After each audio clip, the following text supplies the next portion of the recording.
Glad you could be with us tonight. My name is Mark Brower, and welcome to this series of teaching 911 for the hearts of men.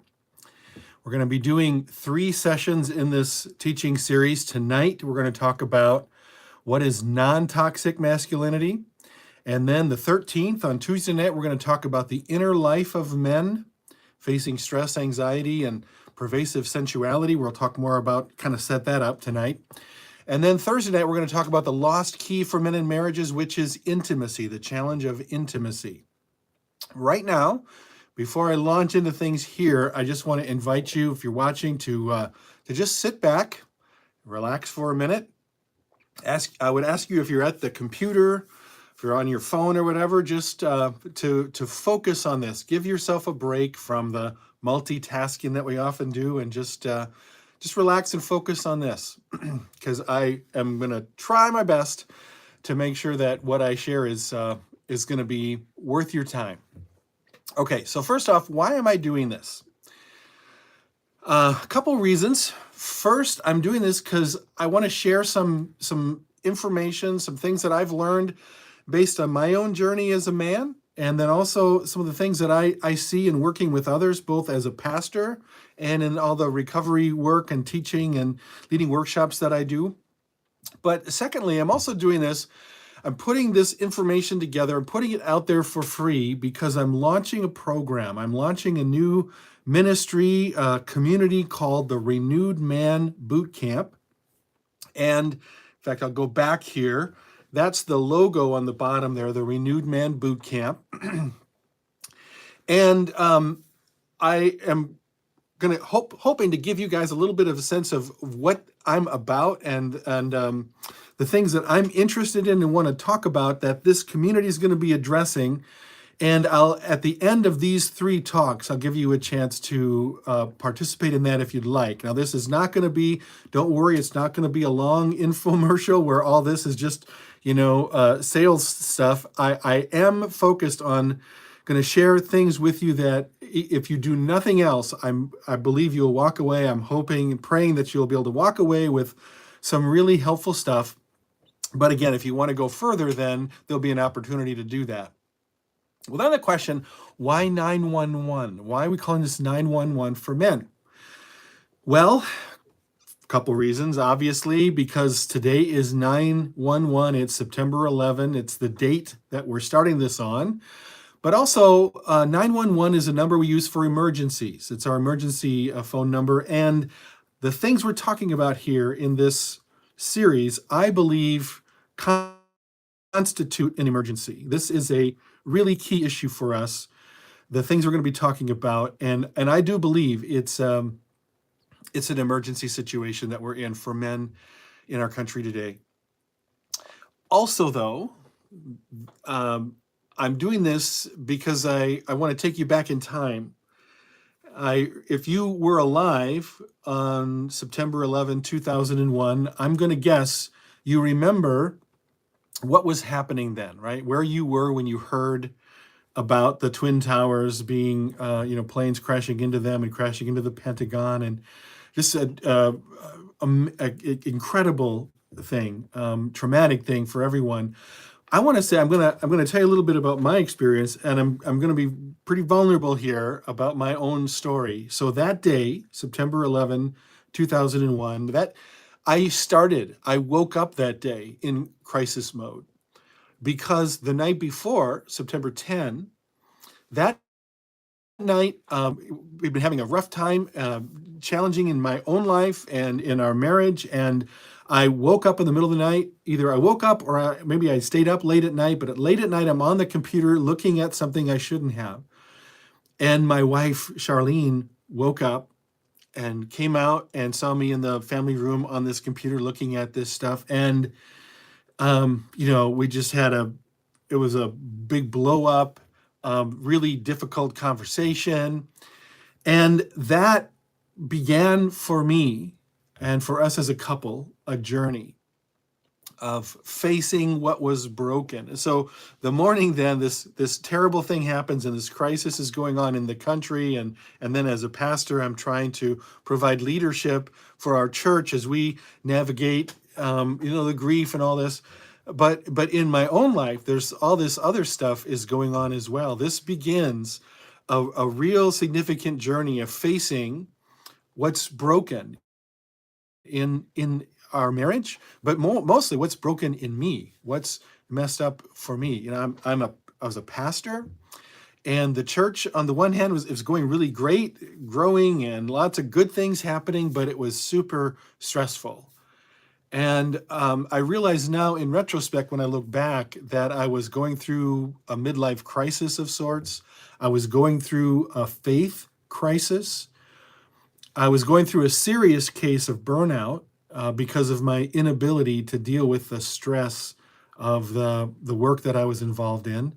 And I was also in an isolation crisis. In other words, even though I had groups that I was a part of, and as a pastor in this church, I had, just surrounded by people, but there was not people that I was really close with or being honest with about all the internal turmoil in my life.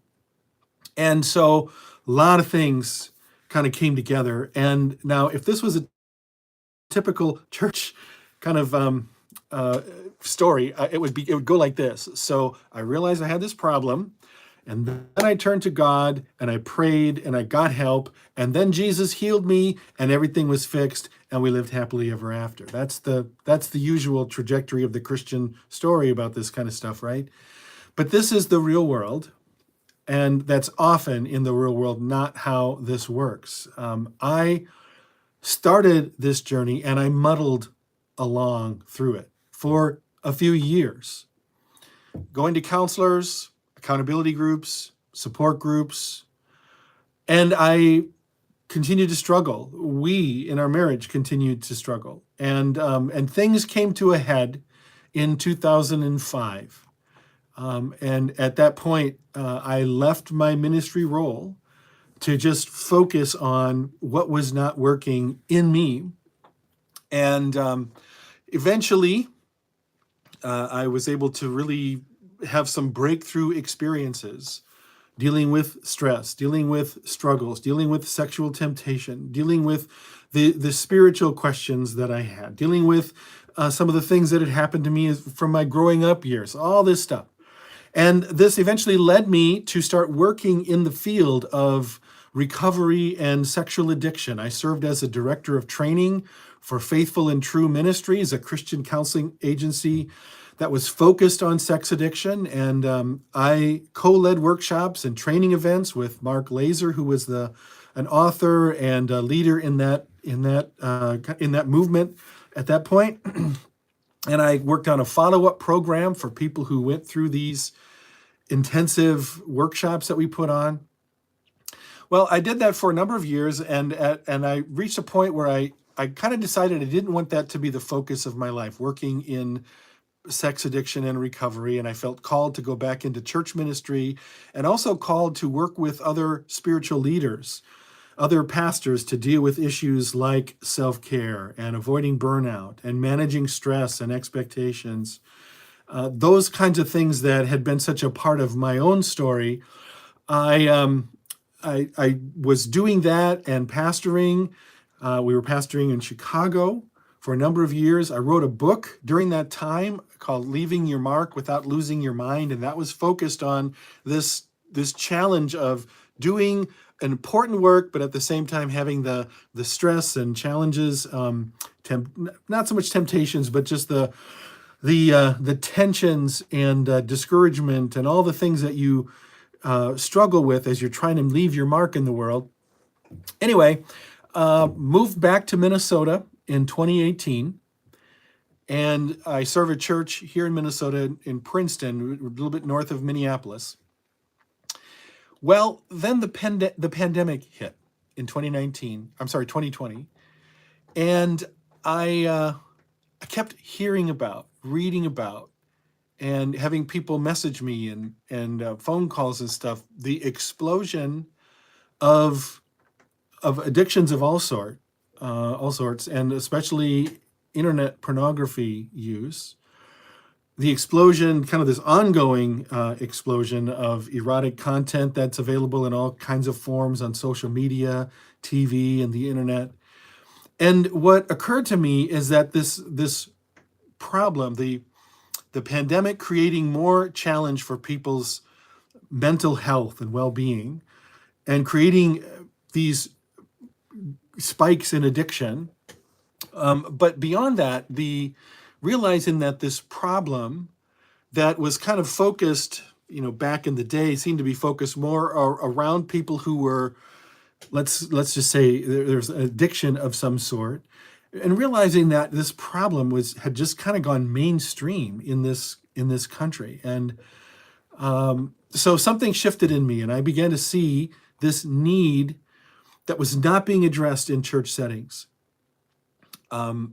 In so many settings, we just don't want to talk about anything that's related to sexual struggles. It's almost like there's a conspiracy of silence in churches. We don't know how to talk about it in a helpful, safe way. Or if we do, we wind up just talking about it in super moralistic, with a purity focus and just say no kind of thing. Just stay away from that stuff. And what I realize is we've got to be talking about this more, and we've got to look at this issue and talk about it from the standpoint of the whole person. Look at it holistically. And now that gets us to the heart of what we want to talk about tonight. The challenge for men today. Men who want to have healthy, satisfying marriages, have a good relationship with their kids, want to be successful in whatever their mission in life is, who want to be healthy, not be stressed out all the time. This is not easy in our culture today. There are so many things in our world that make it hard for men, especially. I recognize it's also challenging and hard for women, but I'm particularly interested and want to focus on the unique, specific challenges for men to be happy and content and healthy, and especially to be godly. Now, I understand people raise concerns about, and there's more discussion about, we're going to talk about toxic masculinity, the dangers of toxic masculinity. Some people rail against patriarchy and men who dominate and abuse, and I hope we can all agree that there is a version of masculinity that is toxic, and we want to stand against it and speak against it. But the question that I then am left with is, what is non-toxic masculinity? In other words, is masculinity itself toxic, which seems to be what some people are implying? How can a person be a man and healthy as a man? Well, earlier this year, the former presidential candidate Andrew Yang wrote an article in the Washington Post with the title, "The Boys Are Not All Right." And this was a well-written article, and there are many like it, talking about, some use the term crisis, the crisis of masculinity, the crisis for men, how men and young men are in trouble in our society right now. Here's some statistics. Well, before I do that, here's how Andrew Yang opened the article. He said, "Here is one of the biggest problems facing America. Boys and men across all regions and ethnic groups have been failing, both absolutely and relatively, for years. This is catastrophic for our country." Now, here's some statistics from Yang and from some other sources as well. Males today, boys and men, are twice as likely as females to be diagnosed with ADHD, 5 times as likely to spend time in juvenile detention, much more likely to be incarcerated. 93% of Americans that are in prison are male. They are 4 times more likely to die by suicide. They're much more likely to die by suicide, overdose, and alcoholism. Those 3 things are clumped together and referred to as deaths of despair. Deaths of despair among men have surged in the past 20 years. In some age cohorts, it's up 56%. The rate of deaths of despair have shot up 56%. Some have shot up by almost 400% in 20 years. So that for some age cohorts, like particularly younger middle age, they're like the leading cause of death. So, and while of course some men are just killing it, just doing really well, succeeding at a great high scale, but a lot of men are struggling economically. Men are much less likely than women to get higher education. This is a trend that is increasing. Currently, right now, only 40% of American college students are male, 60% are female. More men age 18 to 34 live with their parents than live with a spouse or other romantic partner. And what else? More and more men have fewer and fewer role models, male role models. So boys are growing up struggling to learn what it means to be a man, what it means to be a healthy, godly man.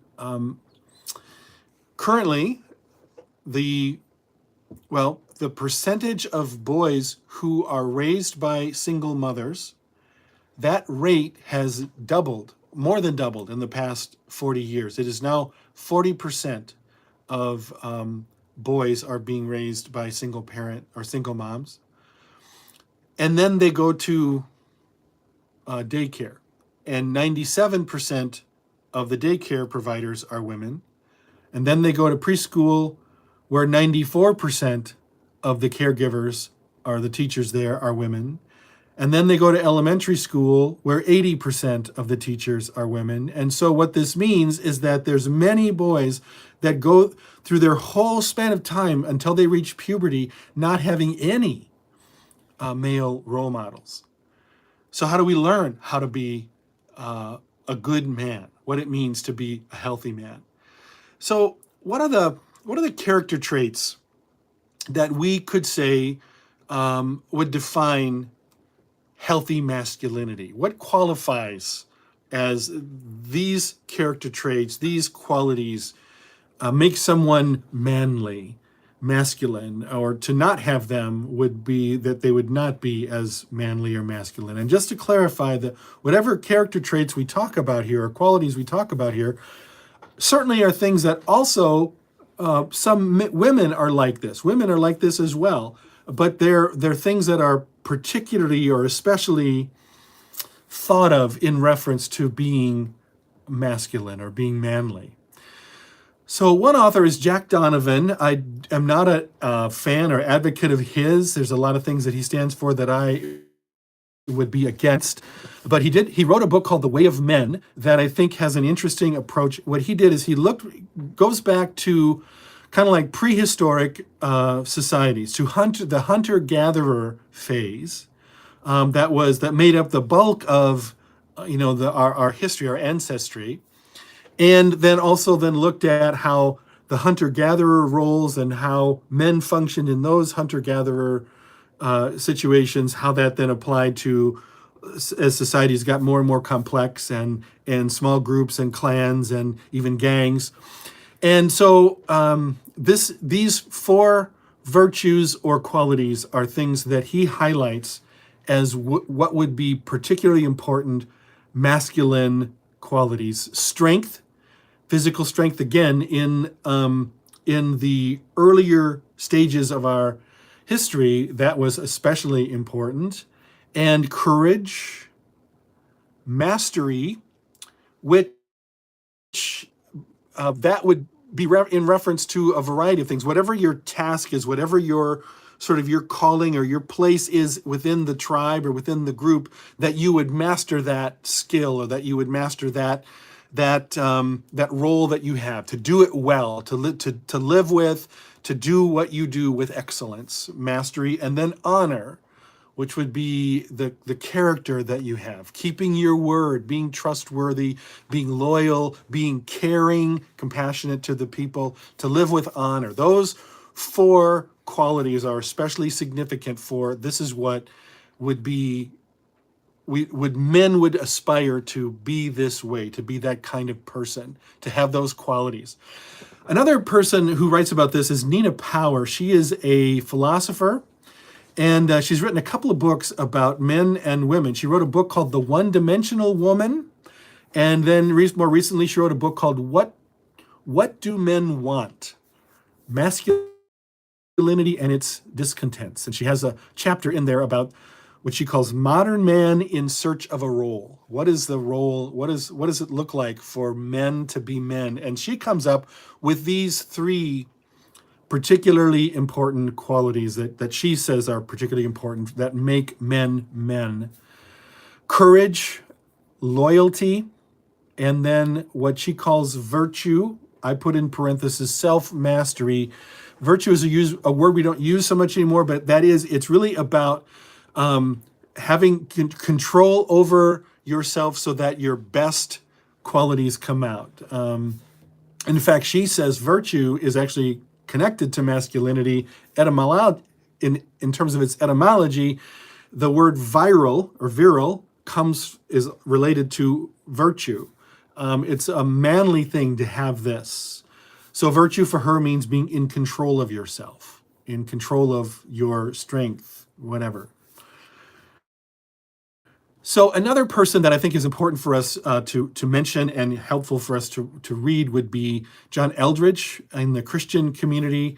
A colleague of his, Morgan Snyder, has also written some books about being a healthy man from a Christian perspective. And they both emphasize that it's helpful for us to think in terms of when we think about what does it mean to be a good man, to be the prototypical man. They would look at Jesus Christ as someone that we should look to seek to emulate, both as men and women, but even to think about what is it to be a good man, to think about Christ as our example. And if you think about that, then all of these qualities that we've listed here already would be qualities that Christ exhibited as well. So if these are some ways of thinking about qualities defining masculinity, then how do we think about it going bad, becoming toxic?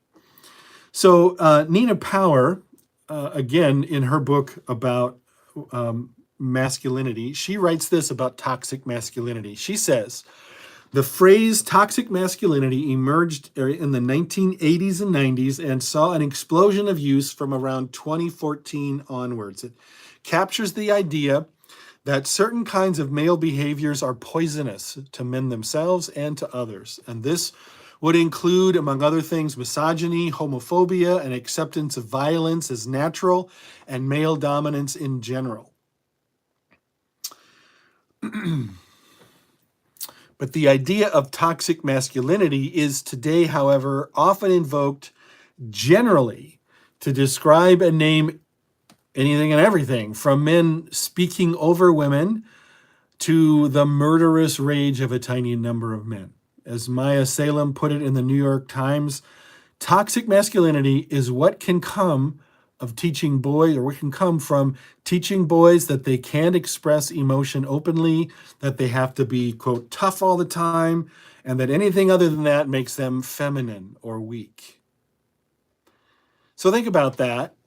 This key issue where we focus on strength as a key element of being masculine, and how that, when we equate that being strong with not dealing with or facing or even feeling emotions, just sort of being above any of those negative feelings like being sad or anxious or lonely and so on, that never works. And so if you have an idea of masculinity that sort of just suppresses that, those things will come out often in very dangerous, toxic ways.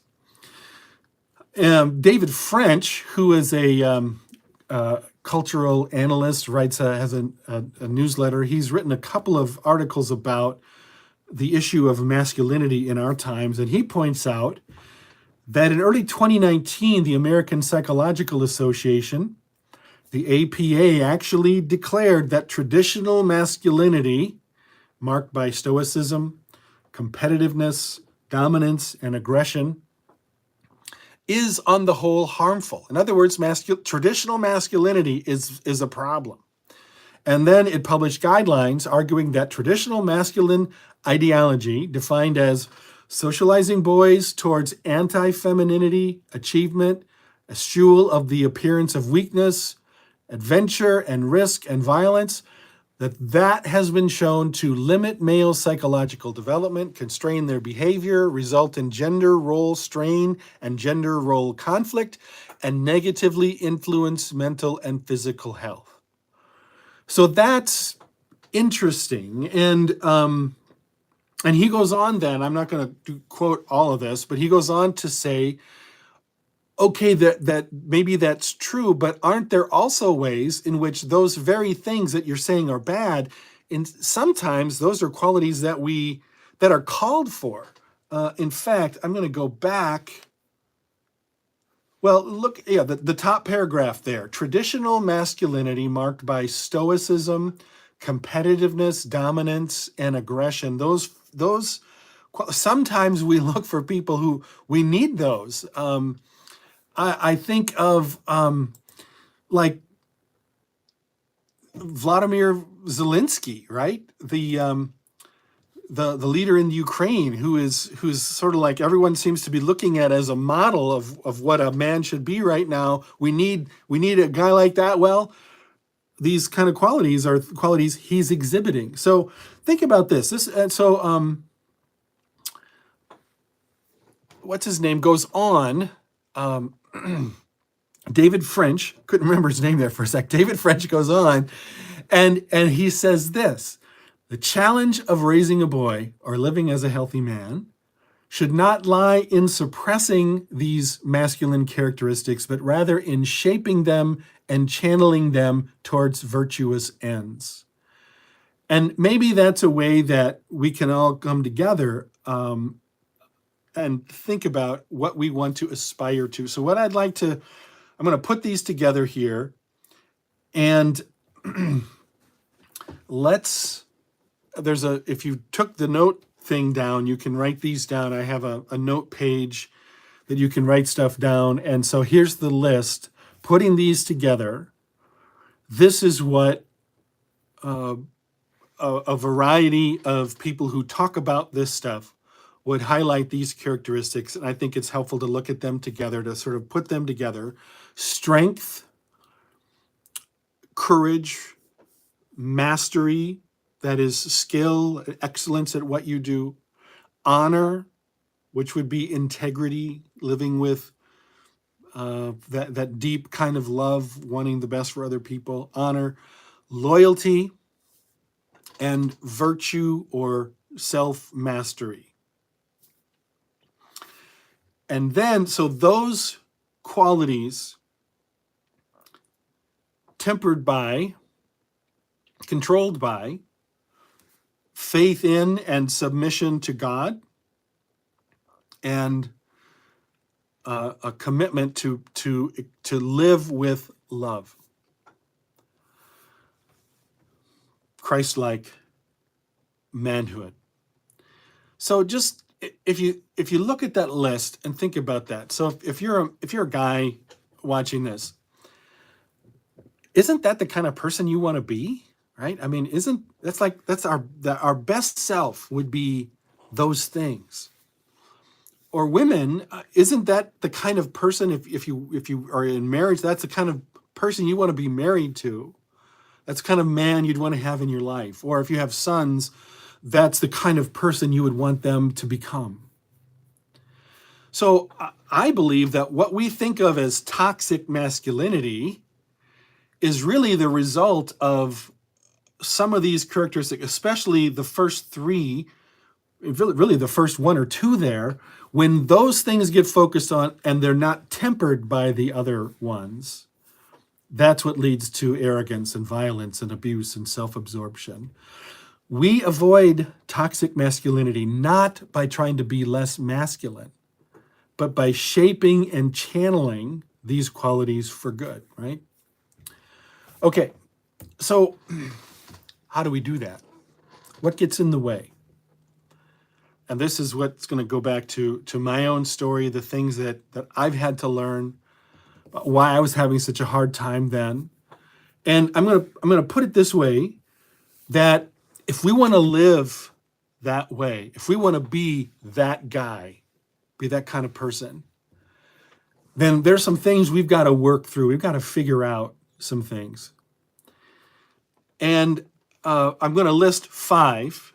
And these are things that in the work that I do with men and this program that I've put together, that we will focus on.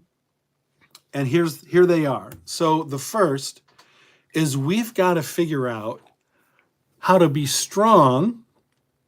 Remember, that characteristic of strength came up again and again. We got to figure out how to be strong, but not stupid. And when I say stupid, I mean like emotionally unaware. So strength is great, but if we are naive and kind of shut down to the full aspect of who we are, when it comes to the sort of that shadow side of us, the insecurities we have, or the anxiety we have, or whatever whatever these emotions are that we don't like to deal with, and we don't want people to see, we somehow have to deal with them, because if we don't, they're going to come out in all kinds of ways. We stuff these emotions, but they don't go away. We ignore these emotions, but they keep coming back. And so that's what gets us into all these unhealthy things. Whatever kind of addictive sexual stuff there might be, or other stuff. We do all kinds of things. There's a coach that I listen to a lot of her stuff, and she talks about buffering behaviors, that we do these things to buffer ourselves, to keep ourselves from having to deal with all the crap around us that we don't want to have to deal with, or the crap that is roiling up in us that we don't want to have to deal with. So we distract ourselves by playing video games, or going onto social media, or eating like crazy, or drinking, or whatever. All these things that we do to buffer ourselves from having to face reality. That's what happens when we try to be strong, but we're kind of stupid, because we're not dealing with what's really going on in our hearts. So we talk about emotional awareness as being one of the keys to being a renewed man. Anyway, we'll come back to that later. The second thing we've got to learn is we got to learn how to get out of isolation and into a tribe. Men today, we've become more and more isolated, more and more lonely. And this is true especially as we age in this culture, in this country.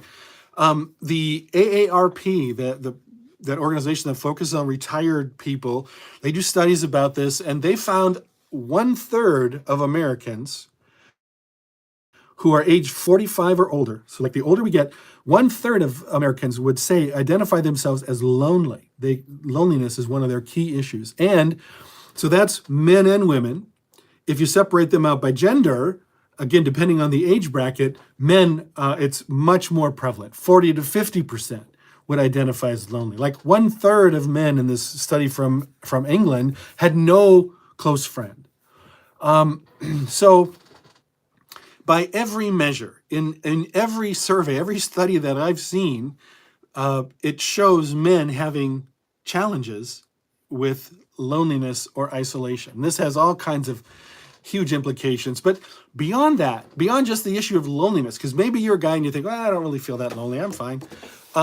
Okay, but one of the other things about the need that we have, again, this is a primal need. This is sort of baked into our DNA, how we function in the world. We need to be in proximity, in connection with other men, in other brotherhood or other tribe, clan, to be connected with other guys, because it's in those kind of relationships, they help us, they prod us on, they urge us. Proverbs 27 verse 17 is that famous passage that says, as iron sharpens iron, so one man sharpens another. There's a way that by hanging out with other guys, and we learn and we grow it, we can also let off steam, and that helps us. But here's the thing. This is, again, a significant part of my own story, my own learning here. here I am. I'm a pastor in a church. And of course, I'm in a world or in an environment where there's people all over the place. I'm in groups. But here's the thing, we know this, we have to keep reminding ourselves of this in our church settings. So often we can be in relationships, but they're not safe relationships. We're not being fully honest in those relationships. So we have these people that we're relating to, but we're not like super real with. And so we're not getting the support and the help that we really need. So it's important to find those that safe tribe that we can be a part of, that brotherhood, the guys who know the truth about us, who are fun to hang around with, and who are on the journey with us, who will help us grow. Those are the three qualities that we look for. So we need to find that tribe. Then number 3, we need to figure out how to handle stress and pressure. Part of being a man is that we have something that we're devoting ourselves to, that we have something worth doing, some mission that we're seeking to fulfill, whether that has to do with our career, whether that has to do with family or other relationships, whether there's some other sort of side hustle or some volunteer thing. We're trying to leave our mark in some way, right? Okay, that's awesome. We need that. And it also winds up being a source of a lot of stress for a lot of us. So when we're trying to do this thing, whatever we're trying to make our mark, or we're even just trying to make ends meet, can be really challenging. And so a lot of men are struggling because we're supposed to be strong, we're supposed to have it together, but there's a lot of stress that goes along with that. There's a lot of anxiety, and the world that we're living in, everywhere we turn, everything we hear about and read and message that comes to us is kind of has either its overt message or sometimes a covert message, is that there's something wrong, there's something to be aware of, there's a danger here, there's a threat there, or you're not quite measuring up in this way. So we're always got all this stuff going on. So we've got to figure out how to handle that, how to live with that. And once again, I'm going to relate this to my own story. A huge part of I'll just say getting my life back together was developing some skills about focusing on what I can control and letting some of the rest go, and just living with lots of demands and lots of busyness and lots of responsibilities, but not letting it overwhelm me, right? So that's a huge thing for men, to be the best version of themselves, to figure that out. And number 4, we've got to learn how to build a healthy relationship with our spouse, with our partner. And if we are single, to do what we need to do to get our needs met for a relationship, but also, to be ready to be in a place where if a person does come along in our lives, that we're able to connect with them and to relate in a healthy way with them. Our marriage can either be a source of huge blessing and make us so much happier, make us a better man, or it could be the source of struggle and stress and rob us of our happiness and turn us into a shell of a person. And many of us did not get good training, good modeling about how to build those relationships. And so we need help in that, to build healthy relationship, healthy intimacy. And then finally, somewhat related to that, but we need to learn how to resist the pull of all the stuff around us, the pull of distractions. There's so many things that can distract us, distract our time, the things that come into our lives that give us the dopamine hits, but that keep us from whatever what is most important for us, but also the distractions and temptations that are around with all the erotic content that's all over the place.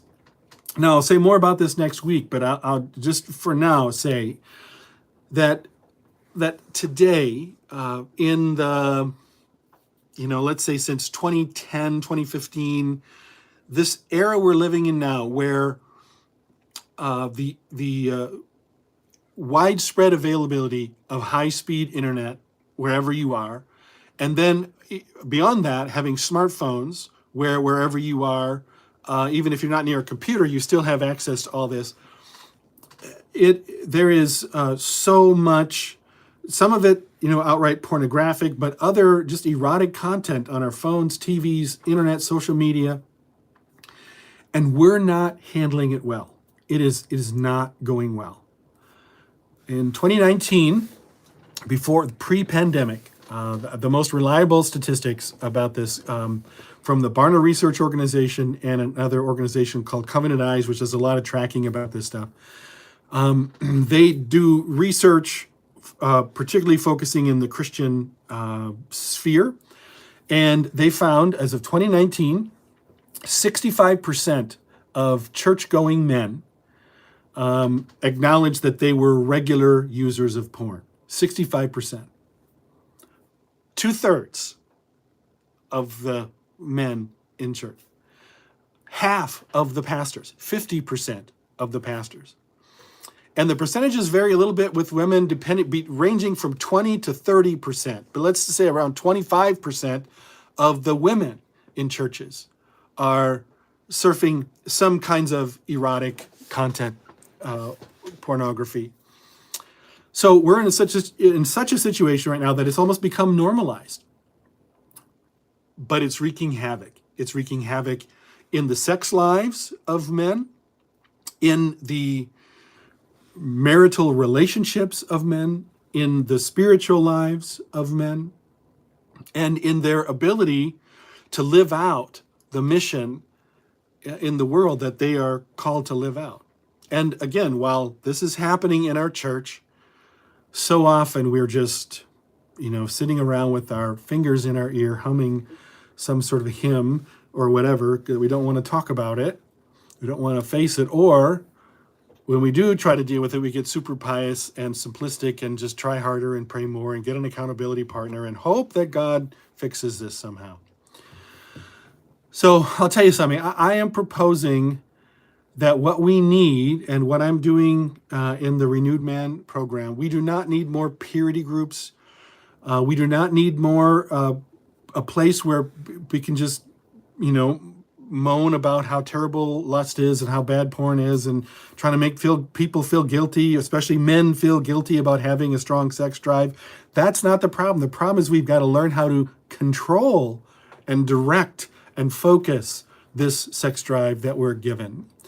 And also to recognize that we are multifaceted beings, and all of these things go together. Our sense of mission and purpose, our desire to be strong, we also deal with these emotions, our need for brothers and a tribe, how we deal with stress and anxiety, how we connect with and relate to our partners. All of these things work together. And so if we're going to deal with one of those, we've got to deal with all of those. And by dealing with any of those, all the others get better. I mean, it's really important, I believe, and this is what sort of drives what we're about with the Renew Man program, is that we want to be holistic in how we approach this. Now, I've surfaced a lot of stuff here tonight. We're actually beyond our time. I'll just close with this.